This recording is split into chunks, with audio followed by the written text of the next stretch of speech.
आज के बाद तुम हेजिटेशन को टैकल करना।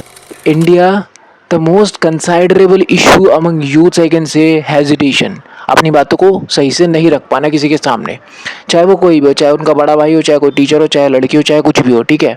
शर्माते हैं भाई, अपनी बात नहीं रख पाते।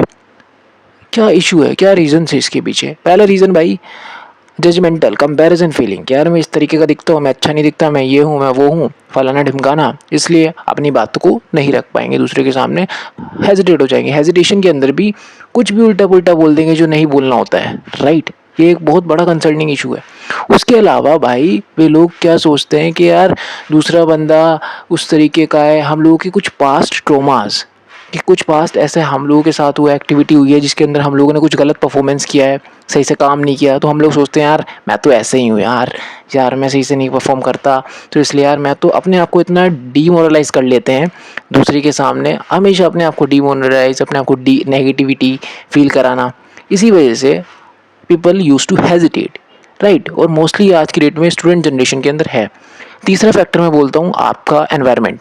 आप किस एनवायरनमेंट में अपने आप को बेसिकली स्टे आउट करवा रहे हो, कि लोग क्या है जो स्टूडेंट्स हैं वो मोस्टली पढ़ते हैं, इस तरीके का एक लोनलीनेस का एनवायरनमेंट रहता है, राइट। आप किसी से इंटरेक्ट नहीं कर रहे हो मोस्टली टाइम में, तो उसकी वजह से क्या होता है, आपकी एक वोकैबुलरी, आपकी स्पीकिंग स्किल्स, राइट, वो इतनी अच्छी नहीं हो पाती है, और आप अपनी बात को एक्सप्रेस भी करना नहीं जान पाते हो आपको किस तरीके से करना होता है, बिकॉज आपका जो डेली रूटीन है वो इस पर्टिकुलर एक लोनलीनेस में अपने सिंपल अकेले काम करने में जा रहा है।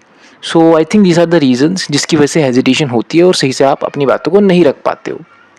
अब बात करते हैं सॉल्यूशंस क्या है भाई, किस तरीके से इसको अवॉइड किया जाए।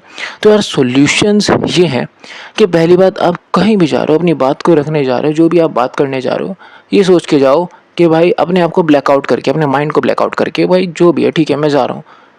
कभी माइंड मेकिंग मत करो पहले से कि हाँ ऐसा हो, इस तरीके का बंदा है, उसके लुक्स के हिसाब से इस तरीके से अपने आप को, अपने माइंड को किसी भी तरीके से इस तरीके के लिए प्रिपेयर मत करो।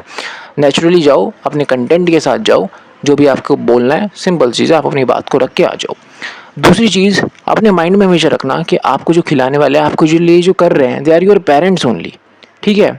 पेरेंट्स आपके लिए कर रहे हैं, दे आर कर रहे हैं, उनको अपने आप you just feel confident about them कि वो दूसरा बंदा है, वो मेरे लिए कुछ नहीं कर रहा, मेरे लिए मेरे पेरेंट्स कर रहे हैं, so why should I think about her और him, right. Don't think any kind of कुछ भी हाइपर नहीं सोचना। तीसरा, दूसरा बंदा इज़ नॉट अ गॉड, भगवान नहीं है, ठीक है।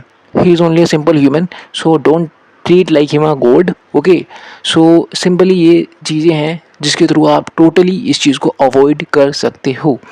एंड या एक और चीज़ है कि अपनी बात को सही से रखना, feel relax.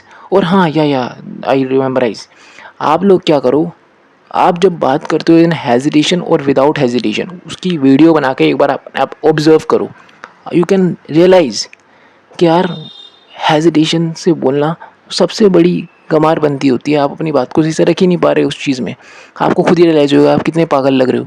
But when you speak freely, आप फील करते हो वाओ, ऐसे बोलते हैं और ऐसे ही आपको करना होता है, ओके।